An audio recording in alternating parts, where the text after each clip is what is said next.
8. कर्ण पिशाचनी के चेहरे पर एक शैतानी मुस्कान थी। समीर का मन मोहित के कष्ट पहुंचाने की कल्पना से ही बावला हो रहा था, लेकिन साहिला अब भी वहीं सर झुकाए खड़ी थी, अपने अंदर के तूफान को दबाने की कोशिश करते हुए। कर्ण पिशाचिनी, एक बार मेरी बात समझने की कोशिश तो करो। तेरे कहने से पहले ही मैं तेरी बात समझ चुकी हूँ। साहिला, अगर तुझे इतनी ही फिक्र है इस इंसान की, तो जा फार्म हाउस के बाहर जाके इंतजार कर। यहाँ रहकर मुझे और समीर को परेशान मत कर। तुम्हारे जैसे कमजोर लोगों के लिए ये जगह नहीं है। नहीं, मैं यहाँ से नहीं जाऊंगी। मुझे ये देखना है, बस एक बार। एक बार क्या साहिला? देखोगी कि कैसे तुम्हारे पति का दर्द मेरे लिए एक आनंद बनेगा, या ये देखोगी कि एक अघोरन बनकर भी तू कितनी कमजोर है। साहिला कुछ नहीं बोलती, बस चुपचाप एक कोने में खड़ी हो जाती है। कर्ण पिशाचनी ने मोहित की तरफ देखा, जो अब इंजेक्शन के असर से होश में आ रहा था। मोहित का चेहरा नीला पड़ा था और उसकी आंखों में डर का एक समंदर उमड़ रहा था। साहिला, साहिला, तुम यहाँ हो? मुझे यहाँ से निकालने का कोई रास्ता ढूंढो। अरे वाह मोहित जी, तुम्हारे प्यार के दिन तो कब के खत्म हो गए थे। अब तो बस तेरी चीखें सुनने का मजा लेना बाकी है। कर्ण पिशाचनी ने एक तेज चमकती हुई छुरी उठाई और मोहित के हाथ पर एक गहरा घाव कर दिया। मोहित की चीख से कमरा गूंज उठा। उसका खून धीरे धीरे बेड पर टपकने लगा। क्या बात है कर्ण पिशाचनी, तुम्हारे हाथों की कला देखकर लगता है कि तुम इस खेल की असली महारथी हो। और तुमने अभी कुछ देखा ही कहा है समीर, अभी तो ये शुरुआत है। कर्ण पिशाचनी ने अपनी तंत्र शक्तियों का उपयोग किया। मोहित के शरीर पर एक अजीब सी जलती हुई लकीर उभर आई। मोहित का चेहरा दर्द से बिगड़ने लगा। उसकी चीखें और उनका डर समीर और कर्ण पिशाचनी के लिए एक अलग ही सुकून ला रहा था। ये गलत है, ये सब गलत है। साहिला, तुम अब तक यहाँ क्यों खड़ी हो? अगर तुम्हें ये सब देखने में तकलीफ हो रही है तो जाओ यहाँ से। तुम जानती हो ना, कर्ण पिशाचनी का गुस्सा एक सेकंड में तुम्हारे ऊपर भी टूट सकता है। लेकिन साहिला वहीं खड़ी रही, अपनी मुट्ठियां मजबूती से बांधे हुए। उसकी आंखों से आंसू गिर रहे थे, लेकिन उसने एक शब्द भी नहीं बोला। मोहित, तुझे याद है ना, तूने मुझे कैसे रोकने की कोशिश की थी? कितने लोगों की जान तूने बचाई थी। अब वही लोग नहीं है तेरे आसपास। अब सिर्फ हम हैं और हमारा खेल है। कर्ण पिशाचनी ने मोहित के सर के ऊपर अपने हाथ रखे और कुछ जपना शुरू किया। एक तेज रोशनी मोहित के शरीर के आसपास फैल गई और उसका शरीर झटका लेने लगा। मोहित की चीखें अब और तेज हो गई, जैसे उसकी आत्मा उसके शरीर को छोड़कर जा रही हो। रुको, बस करो। कर्ण पिशाचनी ने एकदम से मंत्र रोका और गुस्से से साहिला की तरफ देखा। तुझे समझ नहीं आता साहिला, एक बार जो इस रास्ते पर आया उसके लिए सब रिश्ते खत्म। अगर तुझे इतना ही बुरा लगता है तो भी इसके साथ मरने के लिए तैयार हो जा। साहिला बिना कुछ कहे बाहर निकल गई। अच्छा फैसला लिया, नहीं तो मेरे हाथ से मारी जाती। तानी जमीन पर गिरते हुए कृष को देख रही थी, जिसे एक काले तंतु ने हवा में उठाया हुआ था। उस क्रिएचर के बड़े गंदे जबड़े खुल रहे थे और कृष को निगलने की तैयारी हो रही थी। तानी के चेहरे पर एक पल के लिए बेचैनी दिखी। क्रिश, संभल कर। मुझे नहीं पता कि ये अजीब सा क्रीचर अगर तुम्हें निगलेगा तो तुम किस और पोर्टल में चले जाओगे। ये तुम्हें खत्म कर देगा। मैं कोशिश कर रहा हूं तानी, लेकिन इसके टेंटिकल्स हर तरफ से आ रहे हैं। अब मैं इसकी पकड़ में आ गया हूं और जितना निकलने की कोशिश कर रहा हूं उतना फंसता जा रहा हूं। ठीक है, कोशिश करते रहो, मैं कुछ सोचती हूँ। कृष के साथ एक तंतु और मजबूती से लिपट गया और वो प्राणी उसके करीब आने लगा। एक पल में प्राणी ने कृष को निगल लिया। तानी! ये सब इतनी जल्दी हुआ कि तानी कुछ कर नहीं पाई। कृष की आवाज से तानी की आंखों में एक डर की लहर दौड़ गई, लेकिन उसका फोकस अभी भी बना रहा। उसने देखा कि तंतु एक दूसरे के ऊपर लिपट रहे थे और उस प्राणी की हर हरकत एक ही जगह से शुरू हो रही थी। अगर मेरी शक्तियां नहीं चल रही हैं तो मुझे यहाँ के माहौल के हिसाब से खुद को ढालना होगा और यहीं की चीजों को अपना हथियार बनाना पड़ेगा।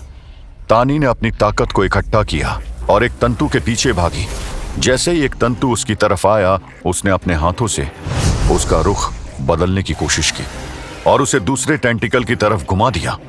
एक टेंटिकल दूसरे से टकरा गया और उसका संतुलन बिगड़ गया। तानी ने इसका फायदा उठाया। उसने और ज्यादा तंतुओं को एक दूसरे के ऊपर लपेटने में और उसका पीछा कर रहे तंतुओं को आपस में उलझाने में लगा दिया। ऐसा लग रहा है कुछ गैजेट्स के तार बुरी तरह आपस में उलझ गए हैं। धीरे धीरे प्राणी की हरकतें धीमी होने लगी। तभी प्राणी जोर से चिल्लाया और क्रिश को उगल दिया।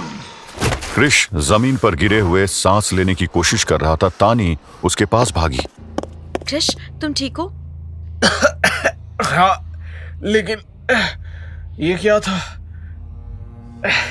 तानी, मैं तो शायद मर ही जाता। काली माँ का शुक्र है कि तुम बच गए क्रिश। हमें जल्दी यहाँ से आगे बढ़ना होगा। अगर ये प्राणी फिर से ठीक हो गया तो हमारे लिए दिक्कत हो जाएगी। जैसे ही तानी और क्रिश पोर्टल के अंदर और आगे बढ़े, उन्होंने अपने आप को एक अजीब जगह पर खड़ा पाया।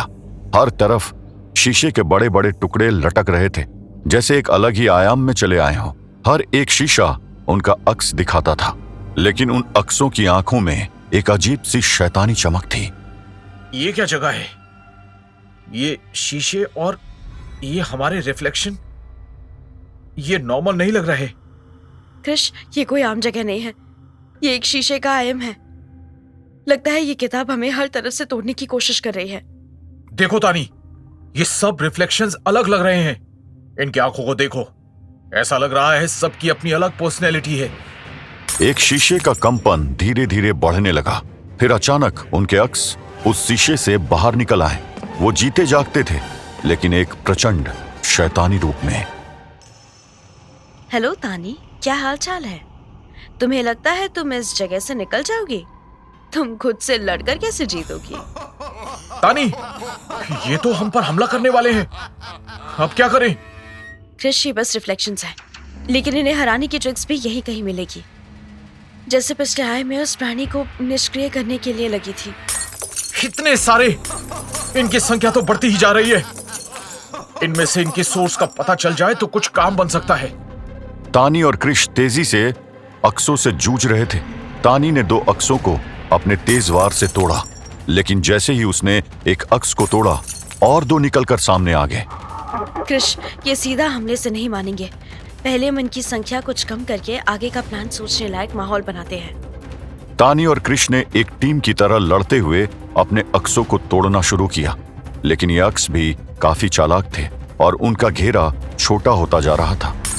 तानी, ये तो पूरा एक मेज की तरह लगता है। अगर हमें इसका सोर्स नहीं मिला तो हम यहीं अटक जाएंगे। तानी पर अपवित्र खून गिरे काफी समय बीत चुका था, लेकिन उसकी शक्तियां वापस नहीं आई थी। एक आखिरी उम्मीद सोचकर उसने हमला करते अक्सों के बीच ध्यान लगाया और एक छोटी सी ज्योति जलाकर सबके बीच में आ गई। तानी, तुम्हारी बहुत कम पावर्स वापस आई हैं। अब इस छोटी सी रोशनी से क्या होगा? हाँ क्रिश, अभी के लिए तो ये शक्ति ना के बराबर है, लेकिन जरा उस डायरेक्शन के मिरर्स और अक्सों को ध्यान से देखो। वो बाकी मिरर्स से अलग तरीके से लाइट रिफ्लेक्ट कर रहे हैं। ओह माय गॉड, इस पर तो मैंने ध्यान ही नहीं दिया। ये कम नहीं, ये तो काफी है। तानी को उस हल्की सी रोशनी से ही जैसे तिनके का सहारा मिल गया था। क्रिश, मुझे एक कवर दो, मैं उसे तोड़ती हूँ। इतने अक्सों के बीच में तानी का एक एक कदम बड़ी मुश्किल से आगे बढ़ रहा था। क्रिश अपनी पूरी शक्ति जुटाकर कई अक्सों से लड़ रहा था, लेकिन उन सब की संयुक्त शक्ति उस पर हावी हो रही थी। तानी पूरी ताकत लगाकर हवा में उछली और सीधे उस शीशे पर वार किया। फाइनली हम बच गए। लेकिन ये सब क्या था तानी? पता नहीं क्रिश, ये किताब हमसे कैसे खेल खेल रही है। जब सब कुछ शांत हुआ, एक और पोर्टल प्रकट हुआ। इस बार बिना किसी डर के तानी और क्रिश उसमें घुस गए, लेकिन जैसे ही वो दूसरी तरफ निकले, उन्होंने खुद को एक जानी पहचानी जगह पर पाया। ये जगह तो, ये तो जानी पहचानी लगती है, लेकिन ये सब तो पुराना लग रहा है। या ये फिर से मेरा कोई भ्रम है? हाँ कृष, ये वही जगह है, लेकिन हम किसी और समय में हैं। उस तालाब को देखो और वो खाली जगह। मैं महसूस कर पा रही हूँ कि ये जंगली एरिया शांति निकेतन हवेली के आसपास का ही है, लेकिन हम किसी पास्ट के दौर में हैं। तानी और कृष अपने आसपास के बदलते समय और स्थिति को समझने की कोशिश कर रहे थे, बिना जाने कि एक और खतरा उनका इंतजार कर रहा है।